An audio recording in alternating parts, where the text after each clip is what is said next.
buenos días a todos quienes nos ven a través de Easy, Canal 87, a quienes nos escuchan a través de la 1030 de las plataformas de PCN. Muchas gracias por permitirnos estar un sábado más con ustedes en su programa Ayuda Legal. Su servidor, Javier Algorri. El día de hoy tendremos con nosotros al licenciado Sergio Alberto Lagunas, a quien doy la más cordial bienvenida. Licenciado, muchas gracias por estar con nosotros. Él es experto en temas laborales. El licenciado Sergio Alberto Lagunas ha trabajado en la Junta, fue presidente de la Junta local en la ciudad de Tecate, fue secretario general de la Junta aquí en Tijuana y además estuvo en diversas áreas en la Procuraduría de Justicia del Estado, en la Contraloría, en la Visitaduría. Tiene un despacho y ve temas laborales y nos ayuda a nosotros para poder atender a usted en los temas laborales. El licenciado Sergio Alberto Lagunas, a quien aprecio y agradezco que esté esta mañana con nosotros. Gracias, bienvenido. El día de hoy vamos a tratar con ustedes un tema que llega mucha gente al módulo, nos habla por teléfono para preguntarnos referente a los despidos.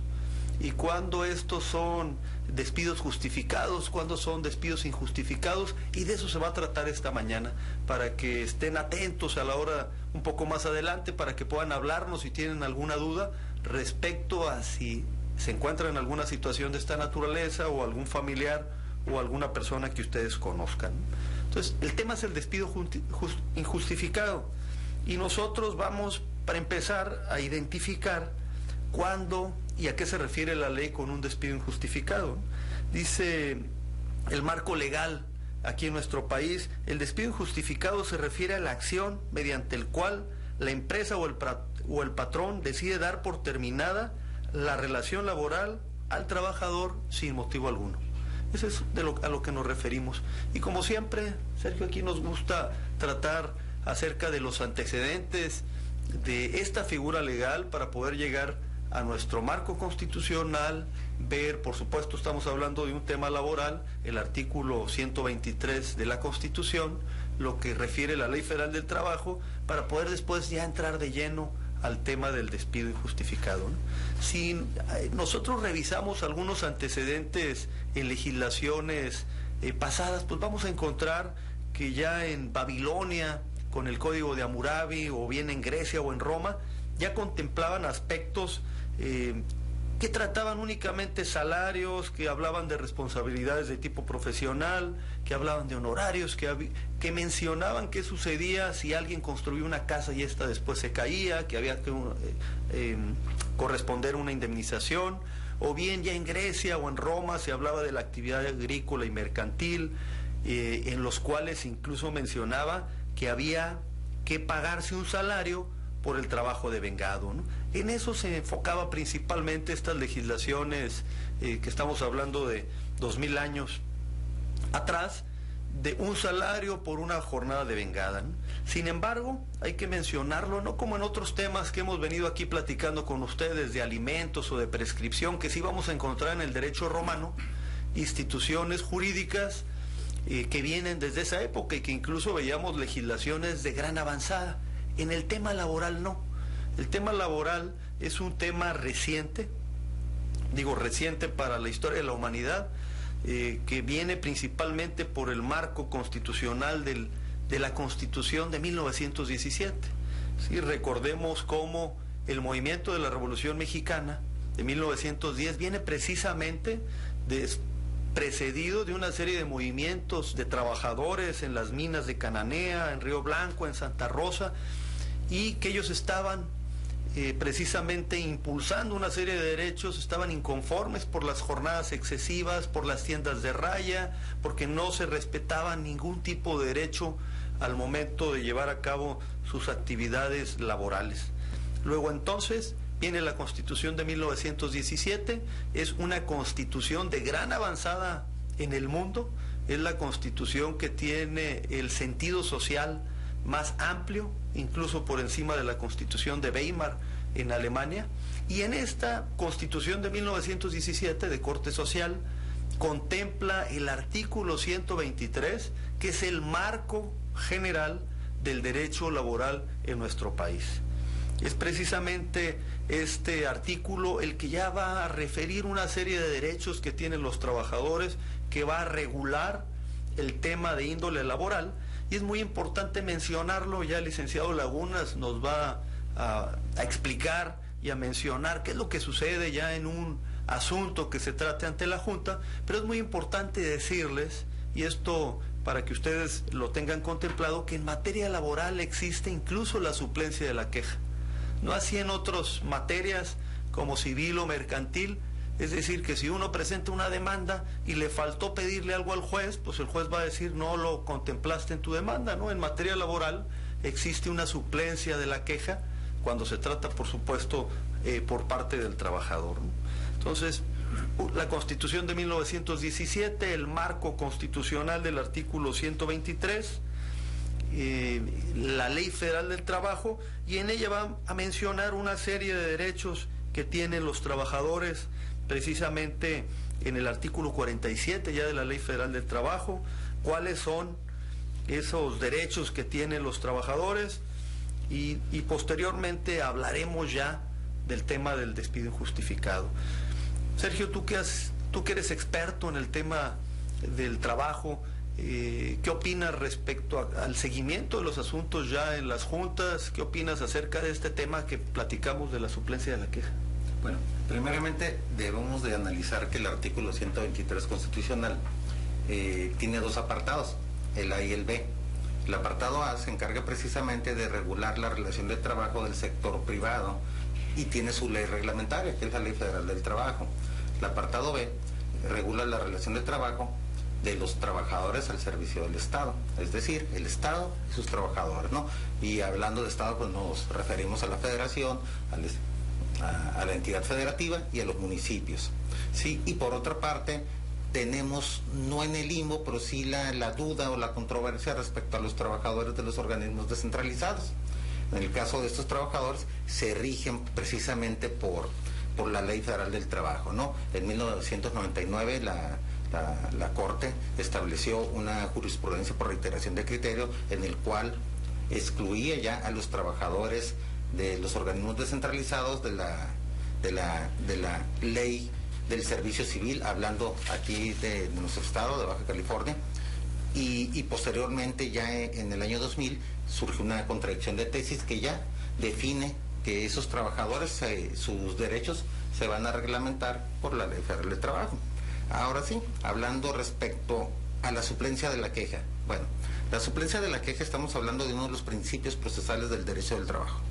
Sí, uno de los principios principales, y como bien lo comentabas, es una novedad o es un tema de mucha controversia.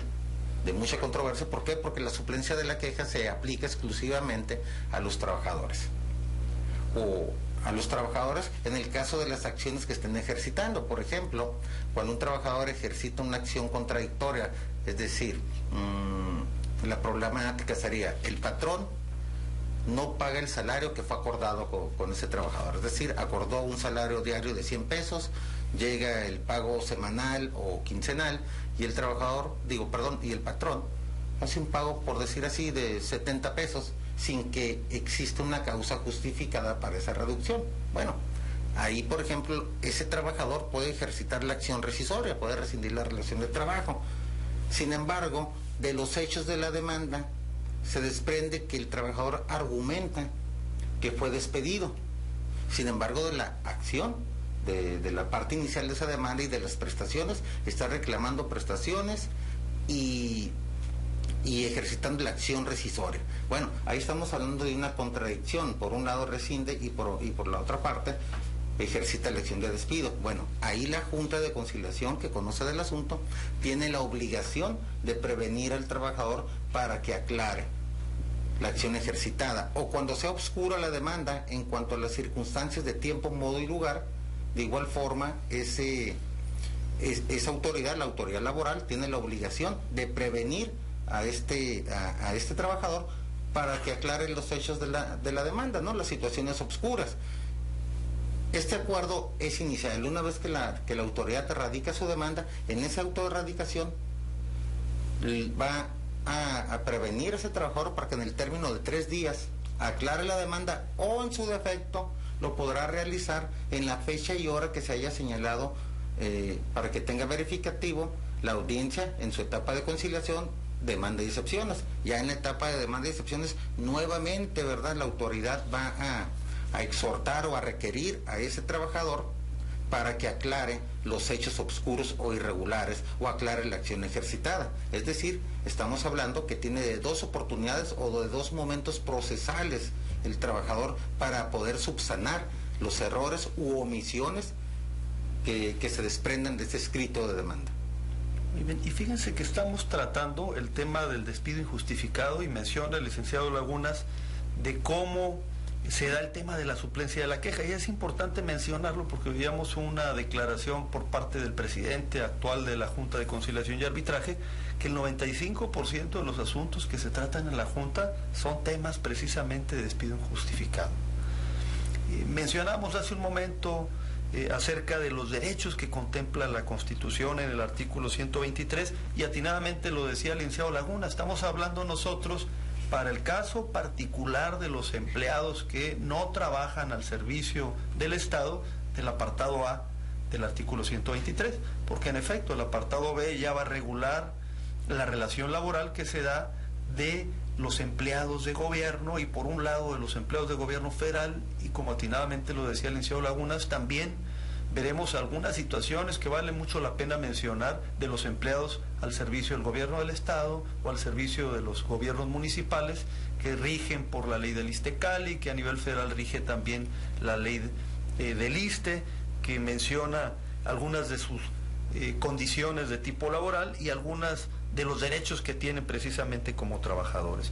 Pero regresándonos al artículo 123 es muy importante mencionar el corte social que tiene la misma, los derechos que ya contempla el propio marco constitucional, que habla del día de descanso obligatorio, que habla acerca de la jornada de 8 horas, que habla también acerca del derecho que tiene la mujer cuando se encuentra embarazada a las 6 semanas, de gozar un descanso de 6 semanas antes de precisamente el parto, que habla también de los salarios mínimos y de la comisión, de la conformación de la comisión, que estamos muy ciertos que los salarios mínimos hoy en día pues no son suficientes para poder sacar adelante el sustento del hogar y que tiene que haber por supuesto una modificación al mismo. Sin embargo, es importante mencionar lo que está en el marco de nuestra Constitución, en el artículo 123, viene por supuesto el tema de la participación de las utilidades en las empresas, que es precisamente estamos en la época en la que se da el reparto de utilidades, cuando exista utilidad por parte de las empresas. El trabajo igual corresponde a un salario igual, que esto es importante porque en el pasado no se daba ello, y en fin, una serie de derechos que contempla el propio marco constitucional, el salario que debe ser en moneda de curso legal, porque ya mencionábamos hace un momento cómo había las tiendas de raya y que es uno de los temas que dio origen al movimiento de la Revolución Mexicana, el tema de las horas extras y todos los derechos que tienen los trabajadores los contempla el artículo 123 y es este marco constitucional, este marco legal en México, uno de los de mayor avanzada. Y mencionamos antes de entrar aquí con ustedes un tema que es muy importante y lo mencionamos incluso a título de broma. El tema del despido injustificado que estamos tratando el día de hoy es precisamente porque en nuestro país, conforme al marco constitucional y legal de nuestro país, nadie puede ser despedido si no existe una causa justificada para ello. A diferencia de lo que sucede aquí en nuestro vecino del norte, en Estados Unidos, en el cual hay libre contratación y pues no es necesario el tener que justificar el por qué despiden a alguien. Así como existe libre contratación, también existe la libertad de despedirlo. Sin embargo, en nuestro país esto no es así. Para que pueda darse un despido, tiene que haber una causa que la propia Ley Federal del Trabajo menciona, y sobre ello es lo que vamos a platicar con ustedes para que sepan cuáles son las causas de rescisión de la relación laboral en las cuales no hay responsabilidad para el patrón. Es decir, por exclusión vamos a entender que si no hay alguna de estas causas, cualquier despido que se dé de un trabajador será injustificado y por ende podemos ir ante la Junta Local de Conciliación y Arbitraje a presentar una demanda por el despido injustificado, ¿no? ¿Cuáles son las principales, licenciado, que a ti te ha tocado por la experiencia que se dé en las causas de rescisión de la relación de trabajo? No, generalmente la más común es que el trabajador tenga más de 3 faltas injustificadas en un periodo de 30 días. Esa es la causal de mayor incidencia, ¿no? Tenemos lo que es la falta de probidad u honradez, ¿no? ¿Cómo podemos definir la falta de probidad? Pues en un término muy sencillo, ¿no? Es la falta de responsabilidad del trabajador con motivo de la prestación del servicio. Y en algunos casos tenemos las injurias o los malos tratos del trabajador hacia el patrón o hacia sus familiares o a sus propios compañeros de trabajo. En las fuentes de trabajo es muy común que un trabajador tenga alguna fricción con algún compañero de trabajo o con algún supervisor. Entonces, obviamente, a veces se exaltan esos ánimos y existe violencia.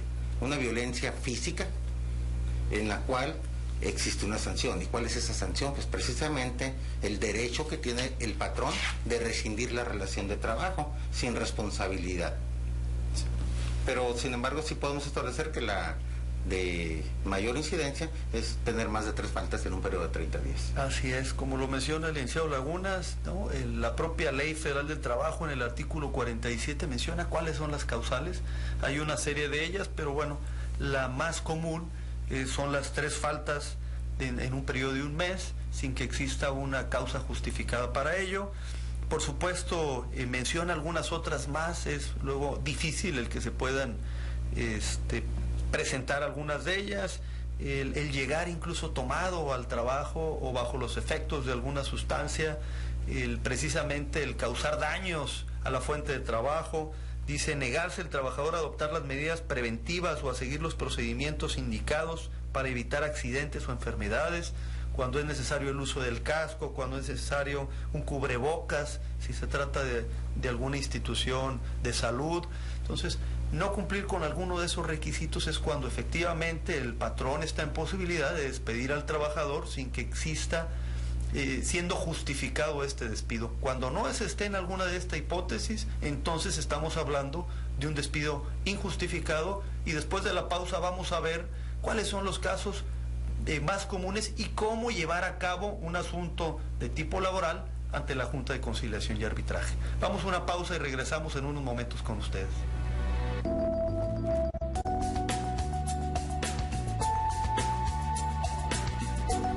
Ayuda legal. En un momento regresamos.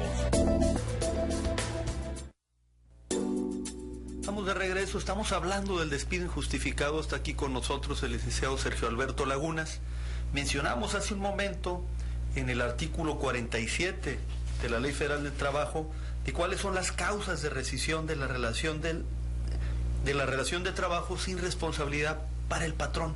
Entonces ya hablábamos acerca de la principal, que son 3 faltas en un periodo de un mes sin justificación de la misma. Hablamos también de la posibilidad de que haya injurias, malos tratos por parte de un trabajador con sus compañeros, con el patrón, de ir tomado a la fuente de trabajo bajo el influjo de alguna droga o no querer cumplir con los procedimientos. Es importante mencionar que para que el patrón pueda precisamente dar por terminada la relación de trabajo, debe de mediar un aviso por escrito en el cual le notifique al trabajador la causa o causas de la rescisión laboral, o bien hacerlo directamente ante la Junta de Conciliación y Arbitraje. Este es un requisito indispensable para que se pueda dar ello, ¿no? Pero, ¿cuándo se considera que nos encontramos frente a un despido injustificado, licenciado Lagunas? Bueno, no debemos de olvidar, ¿verdad?, que nuestro derecho del trabajo y en sí el derecho procesal del trabajo y la relación de trabajo se rige por el principio de estabilidad, ¿no? Es un principio que establece claramente que la relación de trabajo no se puede dar por terminada en cualquier momento, ¿sí?, por parte del patrón. El patrón debe de cumplir con ciertos requisitos que se encuentran plasmados en el artículo 47 de la Ley Federal del Trabajo, el cual establece las causales de rescisión. ¿sí? El principio de estabilidad, en pocas palabras, estamos hablando que significa que el único que puede dar por terminada la relación de trabajo en cualquier momento o en el momento que lo decida es el trabajador. Sin embargo, el patrón debe de acatar el artículo 47. Ese aviso de rescisión debe de ser por escrito y debe de contener las circunstancias de tiempo, modo y lugar. Es decir, cuándo se cometió la falta, en qué consistió la falta y obviamente el tiempo. Si el patrón omite dar cumplimiento a ese artículo 47, el trabajador que se considere despedido injustificadamente, que considere que se vulneró el derecho en su perjuicio, podrá ejercitar la acción. ¿Y cuál es el término que tiene ese trabajador para ejercitar la acción? Son 60 días, contados a partir del día siguiente en que considera que fue despedido injustificadamente. ¿A qué tiene derecho ese trabajador? Bueno, dentro de la acción indemnizatoria tiene derecho al pago de los 3 meses de salario, hablando ya de la acción indemnizatoria, o en su caso, a ejercitar la acción de reinstalación. Sí, ambas derivadas de la acción de despido injustificado. Es decir, yo puedo optar por demandar la reinstalación o que se me cubran todas las prestaciones a las que tengo derecho por haber sido despedido injustificadamente. Entonces, esto es bien importante, ya nos está comentando el licenciado Lagunas, lo menciona la ley en el artículo 47 de la Ley Federal del Trabajo, la notificación por escrito que debe darse por parte del patrón, tiene que hacerlo él, justificando plenamente circunstancias de modo, tiempo, lugar, o bien hacerlo a través de la Junta de Conciliación y Arbitraje para avisarle al trabajador que se está rescindiendo la relación laboral y que hay una causa justificada para ello, ¿no? Y ya nos dice también el señor Lagunas que para que los trabajadores puedan interponer la demanda ante la Junta, y esto es bien importante, son 60 días a partir de que se haya dado el despido injustificado, ¿no? Y luego, ¿qué prestaciones son las que tiene derecho el trabajador? Licenciado Lagunas, ¿cuáles son aquellas que va a reclamar? Ya nos mencionaba hace un momento que él va a reclamar o la reinstalación, que lo regresen a su fuente de trabajo porque no hay causal para que haya sido despedido, o bien va a solicitar la indemnización que contempla la propia Constitución de los 90 días, pero además hay una serie de prestaciones a las cuales tiene derecho. Ok, bueno, hablando de las prestaciones, la principal o la más común que los trabajadores ejerciten acción, estamos hablando de la indemnización constitucional de 90 días de salario. En segundo término, vamos a hablar del aguinaldo proporcional al último año de servicios prestados, a vacaciones y a la prima vacacional. También la prima de antigüedad, que es equivalente a 12 días por año, con un tope, ¿no? Con un tope del doble del salario mínimo. Cuando el trabajador perciba un salario diario superior a 2 veces el salario mínimo, el tope será precisamente el doble del salario mínimo para calcular el pago de esta prestación. Y los salarios caídos, ¿no? Estamos hablando entonces de indemnización, aguinaldo, vacaciones, prima vacacional, prima de antigüedad y salarios caídos. A estas prestaciones es a las que tiene derecho el trabajador. Ha existido una confusión respecto a los 20 días, ¿no? En algunos casos, ya hablando de los procedimientos, del procedimiento ordinario laboral, muchos trabajadores en esa etapa de conciliación pretenden o requieren que se les cubra los 20 días por año. Es importante destacar que esta prestación es procedente cuando el trabajador demanda la reinstalación y el patrón se niega a reinstalarlo, ¿sí? En otro caso, pues obviamente no es procedente. Es una confusión que ha existido siempre en los conflictos laborales, ¿no? O en los juicios laborales. Pero bueno, las prestaciones que yo les acabo de establecer son a las que tiene derecho por despido injustificado. Existen otras prestaciones accesorias, por ejemplo, horas extras, el pago de la prima dominical, el pago de los días de descanso obligatorio que fueron laborados, o los días laborados no cubiertos por parte del patrón. Ahí estamos hablando de prestaciones accesorias. Sin embargo, las primeras establecidas son las principales. Muy bien, un tema también que es muy importante, ¿qué es lo que tiene que acreditar el trabajador al momento de presentar su demanda? Porque vemos la jurisprudencia que la mayoría de la carga de la prueba se la da al patrón, sin embargo también el trabajador hay algo que deba acreditar. ¿Cómo puede llegar con nosotros, licenciado Lagunas, para interponer alguna demanda por despido injustificado? ¿Qué necesitamos que nos traiga para poder ir ante la Junta e interponer la demanda por el despido injustificado? Bueno, como bien lo comentas, Javier, la carga de la prueba en la mayoría de los casos le corresponde al patrón.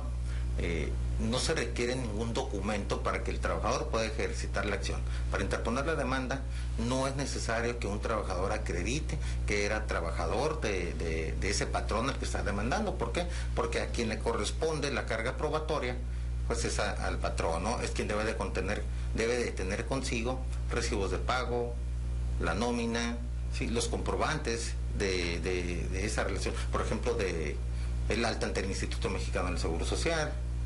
Bueno, toda esa documentación, el patrón es quien tiene la obligación de conservarla, los contratos de trabajo, el reglamento interior de trabajo, ¿sí? Y el trabajador, pues obviamente no requiere ningún documento para ejercitar la acción, a menos que en su momento, ¿verdad?, ya hablando del procedimiento en sí, el patrón niegue la relación de trabajo, diga, no era mi trabajador, no lo conozco. Bueno, ahí estamos hablando de una forma en la que se le revierte la carga de la prueba a ese trabajador y es quien debe de acreditar la existencia del vínculo laboral. Una vez acreditando la existencia del vínculo laboral, ya sea con alguna carta de trabajo, ya sea con algún gafete, obviamente un documento que esté firmado por el patrón. No podemos argumentar, ¿verdad?, la existencia de la relación de trabajo con documentos que se consideran unilaterales, es decir, documentos que no están reconocidos por el patrón. Bueno, una vez que ese trabajador acredita la existencia del vínculo laboral o relación de trabajo, pues ya es innecesario acreditar algún otro aspecto de los hechos de la demanda. Por ejemplo, ya no es necesario acreditar la existencia del despido. ¿Por qué? Porque el patrón, al negar lisa y llanamente la relación de trabajo y haberle acreditado al trabajador, pues se tendrá por cierto, ¿verdad?, lo manifestado en el escrito de demanda, ampliaciones o modificaciones realizadas al mismo. Esto es muy importante, es decir, los trabajadores no requieren ningún documento para poder interponer la demanda por despido injustificado, y como bien lo comenta Sergio, es la carga de la prueba va hacia el patrón, es el que debe de tener pues todos los documentos del contrato, el reglamento interior, las fichas de depósito, porque hoy en día pues ya casi la inmensa mayoría de las empresas pagan a través de transferencias electrónicas, y también un tema que es muy importante poder diferenciar es el tema del finiquito y el tema de la liquidación. ¿Cuándo procede el finiquito y cuándo procede la liquidación? Y estamos hablando de que el finiquito es cuando un trabajador viene y renuncia voluntariamente, entonces la empresa saca cuáles son las prestaciones que debe pagarle y las entrega al trabajador. O bien la liquidación es cuando precisamente el propio patrón es el que rescinde la relación laboral y entonces tiene que pagar el tema de los 90 días y los 12 días que mencionabas hace un momento, Sergio. Sí, bueno, hablando ya de tema finiquito y liquidación, son términos que se utilizan más fiscalmente que hablando ya de la Ley Federal del Trabajo. Sí, estaremos hablando como cuál es la diferencia entre sueldo y salario, ¿no? Estamos hablando que son términos más de tipo fiscal. Más de tipo fiscal. Es que luego los trabajadores dicen, no, es que sí me entregaron mi finiquito, no me entregaron mi finiquito, me liquidaron o no. Para efectos laborales, finalmente el finiquito o liquidación tiene el mismo significado, ¿no? Finalmente es el pago de las prestaciones a las que tiene derecho el trabajador con motivo de la relación de trabajo. Muy bien. Pues vamos a ir a una pausa y al regresar estaremos aquí con las preguntas y respuestas que amablemente nos hagan. Saben ustedes que estamos en vivo y en directo, entonces pueden hablarnos y al regresar de la pausa estaremos con ustedes.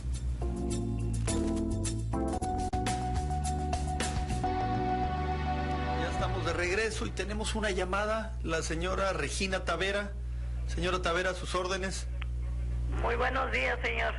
¿Cómo está, señora? Muy buenos días. Aquí dándoles una poquita de lata, mire, yo trabajé desde 1967, me di de alta en el Seguro Social, cuando nos quitaban 9.20 y teníamos todo para ver el niño, para cuidarse uno y todo. Pero ahora ahora que coticé 934 semanas y que trabajé 45 años, el cual me pensioné con la limosna de 2,300 pesos. ¿Usted cree que con eso me va a alcanzar para pagar luz, agua, teléfono y predial y todo? Por supuesto que no, señora Tavera. Entonces yo he estado mandando cartas con el señor presidente de la República. Pues no me dicen que no, nomás me dan la suave, pero se haya quedado. Yo digo que con el señor presidente eso que me da a mí de limosna, no lo da él para cuando le sirven los meseros. Oiga, Entonces, ¿y cuándo se pensionó usted, no señora? Manera de que... Y ahora fíjese, ya ve que dijeron que nos iban a dar lo del SAR. Pues tengo 120 pesos. Sí. Y ahí en la, ¿cómo se llama? En Electra, ahí el fulano me dijo, señora, dice, andan buscando, dice, te dije que me robé unas varillas en Pemex, o me robé una de televisión en Lasaño, o ¿por qué me andan buscando? Me engañó el viejo maldito para sacarme de donde estaba yo. Entonces, quiero saber cómo puedo arreglar eso, porque a mí se me hace una limosna eso, señor. Oiga, señora, dice usted que trabajó 35 años, pero al momento de ir al Seguro Social solamente había 934 semanas cotizadas. No, yo coticé el seguro. Sí, pero me dice usted, yo trabajé, que usted trabajó... 45 años trabajé. Y Ok. coticé 934 semanas, me dijo el Seguro Social. ¿Cuándo de se las pensionó 7. usted, señora Tavera? Sí. ¿Cuándo se pensionó usted? ¿Cuándo hizo Hace el como trámite? 9 años. 9 años. Sí, más o menos. Ok. Y desde ese tiempo he estado peleando porque es una limosna lo que me dan. Muy bien, ahorita le vamos a contestar algo al aire, le vamos a preguntar aquí el Liceo Lagunas. De todas formas, déjenos sus teléfonos para comunicarnos con usted y ver de qué manera le podemos ayudar, señora Ay, Tavera. yo quisiera, por favor, porque no. Y luego el Seguro Social nos trata a nosotros los pensionados como animales. Yo quise sacarme una radiografía porque andaba mal del estómago. Me dieron 6 meses para sacármela y me mandaron a la clínica 20. Mejor voy con el señor Simi. Y ya sé que voy a pagar 200, 300 pesos, pero me la sacan al momento. Sí, por supuesto, y lo que menciona, ¿no? Esas pensiones de hambre con las cuales no se puede... Exactamente, yo no les se puede pido vivir. por caridad que me ayuden, porque pues yo sí tengo hijos, pero todos son casados, a mí no me da nadie nada. Sí, ahorita le vamos a contestar al aire, de todas formas tenemos su teléfono para llamarle, Sí, porque ahí aquí ya están sabe ya que los dos, el de la casa y el del celular. aquí los tiempos en Muchísimas gracias, soy televisión. muy amable, ojalá y Dios quiera. Claro que sí, señora Tavera, Bye. muy buen día. Inseo dice 9 años. ¿Podremos hacer algo para ver si las empresas con las que trabajó la señora cotizaron al Seguro Social? ¿Estamos en tiempo? Bueno, ahí sería importante destacar que obviamente no es responsabilidad del Instituto Mexicano del Seguro Social las aportaciones que haya realizado el patrón. Obviamente, de acuerdo al planteamiento de la señora Tavera, se puede desprender fácilmente que fue omisión de todos los patrones. Ahí tendremos que analizar cuáles fueron los patrones que omitieron. Pero hacer no prescribe esta el pago. acción. Sí prescribe esta acción, tendremos que analizar la ley del Seguro Social. Ok. Sí, porque son unos términos distintos a los que marca la Ley Federal del Trabajo. Sí, esto es importante mencionarlo cuando existe. El Seguro Social registra las aportaciones que hacen los patrones por parte de los trabajadores. Cuando exista alguna situación en la cual el patrón no haya estado pagando las cuotas obrero patronales, hay la posibilidad de que el propio trabajador va ante la Junta Federal de Conciliación y Arbitraje para que ésta llame a los patrones y les pida cuentas respecto al pago de las obligaciones obrero patronales. Esto es así. Entonces, en este caso en particular de la señora Tavera, tendremos que revisar los tiempos, que nos platique ya con calma cuáles son las empresas en las que ella trabajó a lo largo de su vida laboral, ver si estas empresas todavía están hoy en día activas y poder solicitarle a la Junta Federal, porque este es un tema de índole federal, que llame a estos patrones para que rindan cuentas acerca de el pago de las cuotas obrero-patronales y por supuesto, como lo mencionaba la señora Tavera, pues esta situación, esta pensión paupérrima de 2,300 pesos, si mal no recuerdo que mencionó la señora Tavera, pues claro está que no le alcanza para el sustento diario. Existe una serie de programas también por parte de las autoridades estatales y federales, principalmente este de 65 y más. Hay que ver si procede la solicitud de un apoyo extraordinario, porque en efecto, como lo menciona la señora Tavera, pues no le alcanza para poder salir adelante. ¿Sí? Y por supuesto también existe, y ya lo mencionamos aquí en un programa anterior, la pensión alimenticia para adultos mayores, en la cual los hijos están obligados a dar una pensión a los padres. Entonces ya platicaremos con la señora Tavera con más calma para poder ver de qué manera podemos ayudarle para que resuelva su situación, principalmente esta que nos comenta de no le alcanzan los recursos para poder subsistir. Y Sergio, existe también un tema que es muy importante, que son estas malas prácticas por parte de los patrones, que luego origina que muchos de los trabajadores se encuentren en una situación vulnerable, ¿no? Pero antes vamos con la señora Carmen Navarrete, que la tenemos en línea. Señora Navarrete, a sus órdenes. Sí, buenos días. Muy buenos días, a sus órdenes. Buenos días. Sí, señor, buenos días. Buenos días, señora, a la orden. Mire, primera ocasión que, ahora sí, que llamo, ¿verdad? Ahí con usted. Sí. Resulta de que pues yo los estoy viendo por televisión, todo, desde todo a todo, oiga. Pero nunca, pues ahora sí los he molestado, ahora sí. Ninguna molestia, y qué bueno que nos llamó, señora Navarrete. Mire, lo que pasa es que yo trabajé un tiempo. ¿Perdón? Sí, la escucho muy bien, adelante. Ok. Mire, lo que pasa es que yo trabajé un tiempo en el Estado de México. ¿Sí me escucha? Sí, claro que sí, fuerte y claro. Perdón. Resulta de que, pues, yo llegué aquí a Tijuana como unos 20, ¿qué serán? 26 años llegué aquí. Pero resulta de que, pues, yo trabajé en el magisterio. Y resulta de que, pues, no recuerdo bien cuántos años exactos trabajé yo en el magisterio de allá del Estado de México. Para esto, pues quería saber si yo tengo algo de ahí o no, o cómo podría saber yo, ya que estoy aquí en Tijuana, y pues no sé si es la forma de cómo ir hasta allá, o hay una forma de que, pues ahora sí ustedes me ayudaran, porque ahora sí, allá en la casa, en el pueblo del Estado de México, se me quemaron mis papeles, y lo único que tengo es mi credencial del ISEMIN. Ok, que es el instituto en el Estado de México, ¿verdad? Mire, señora Navarrete, por supuesto. Y es lo único que tengo, ¿verdad? Ya que pues sí, lo que pasa es que se me quemaron mis papeles. Sí, no se preocupe, mire, señora Navarrete, nosotros, yo le voy a tomar aquí sus datos, su teléfono, para hablarle, a ver su caso en particular.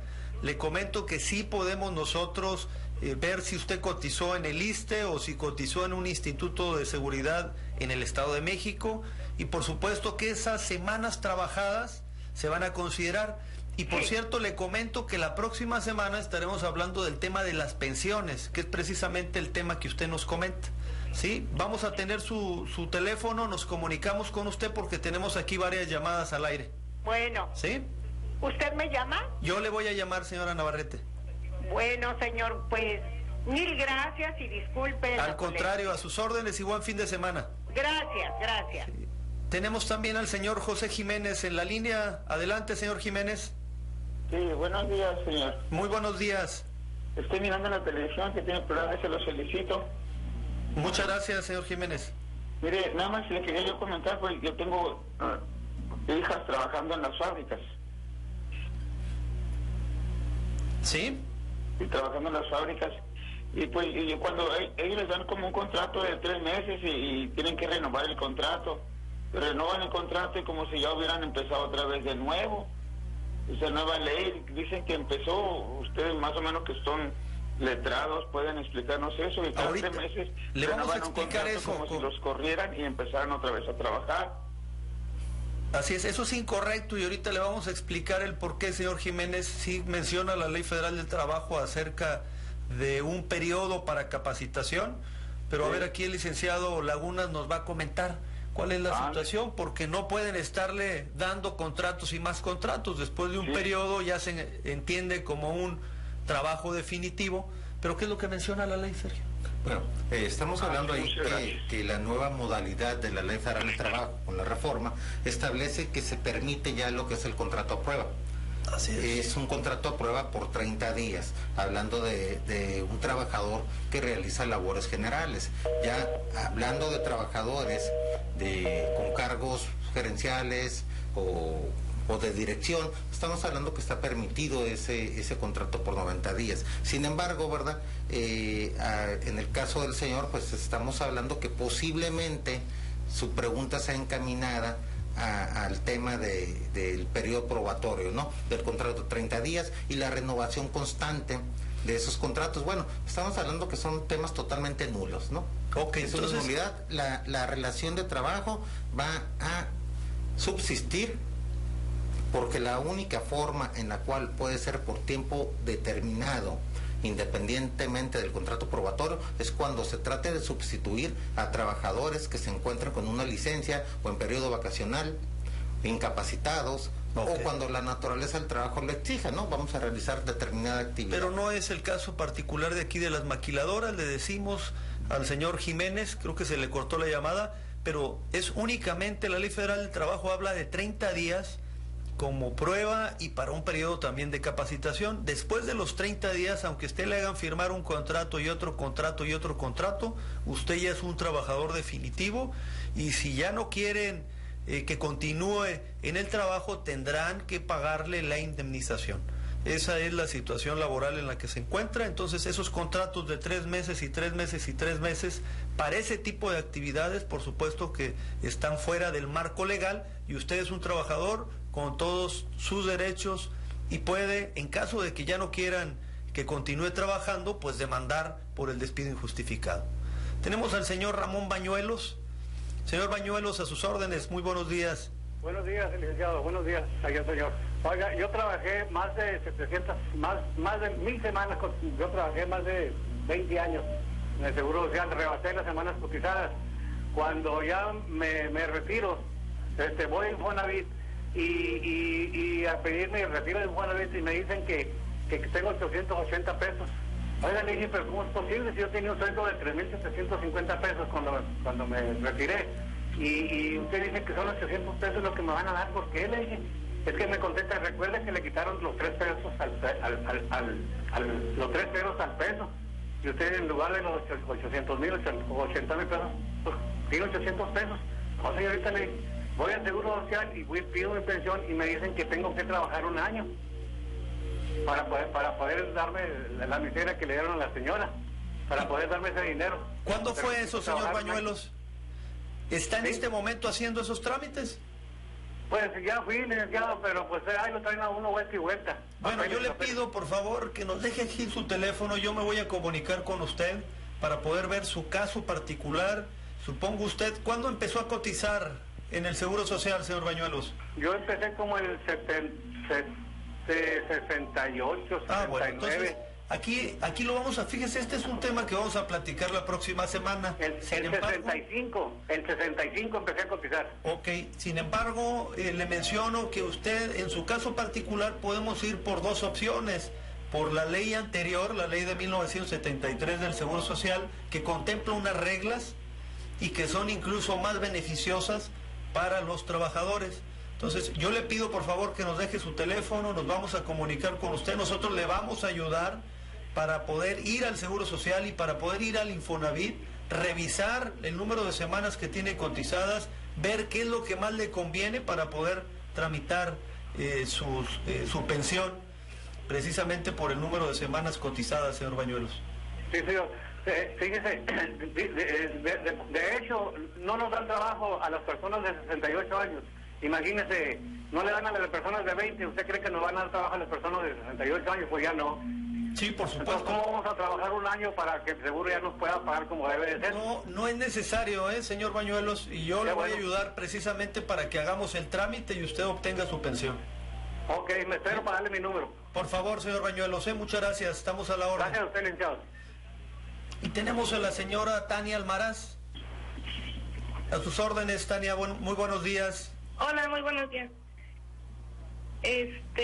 Pues aquí un saludo para todo su público y para usted. Muchas gracias, igualmente. Tengo una pregunta y muchas dudas. Yo trabajo para Codivisa. ¿Para quién, perdón? Para Codivisa. Es del sector comercio. Ok. En el trabajo hay varias irregularidades. Nuestros recibos de nómina no nos los han entregado, ya tiene como 2 meses más o menos. Yo el día de ayer pregunté pues el por qué no los han entregado, y, pues, necesito yo los recibos para saber pues cuánto es lo que me están pagando. Y pues me comentan que no me los pueden entregar porque no están timbrados, que no tienen validez ante Hacienda. Entonces, sí. Pues yo cómo puedo saber cuánto es lo que me pagan. ¿Cómo te están pagando, Tania? ¿En efectivo? ¿Te hacen una transferencia electrónica? Hacen depósito. ¿Depósito en tu cuenta? Así es. Ah, ok. Entonces, ese es precisamente lo que te están pagando, es lo que aparece. Sin embargo, en efecto, tienen la obligación de darte un recibo, independientemente de que timbren la nómina, porque ahora Hacienda obliga que la nómina esté timbrada y que sea pública. Ellos tienen que darte un recibo en donde conste cuánto es lo que te están reteniendo, cuáles son tus retenciones, cuáles son tus ingresos. Entonces, y igual también sobre mis vacaciones, me dijeron que de hecho no me las pudieron pagar por el concepto de vacaciones. Me dijeron, te vamos a pagar así como si estuvieras trabajando por semana. ¿Y cuánto tiempo tienes trabajando ahí, Tania? Tengo 3 años. 3 años, bueno, muy bien. Mira, ya. Entonces, también me dijeron que me tienen cotizando en el seguro con una cantidad más alta a lo que me pagan en realidad. Sí, mira, ya tenemos que despedirnos, Tania, por los tiempos. Sin embargo, de igual forma te pido que te quedes en la línea, que nos des tu teléfono para que podamos ayudarte en este tema, ¿no? Aquí aparece en pantalla el teléfono del módulo de asesoría jurídica, el 664-638-4434. Estamos en la calle Octava, 1818. Ahí podremos atenderlos a todos, quienes nos han llamado, a quienes no han podido hacerlo, para ayudarlos en los temas legales. El licenciado Sergio Alberto Lagunas es quien nos ayuda en los temas de tipo laboral. Yo le agradezco a todos quienes nos hicieron el favor de estar escuchándonos, de estar viéndonos. Sepan ustedes que aquí estamos nosotros para ayudarlos legalmente y que estamos al servicio de la comunidad. Que tengan todos muy buen fin de semana y muchas gracias por acompañarnos.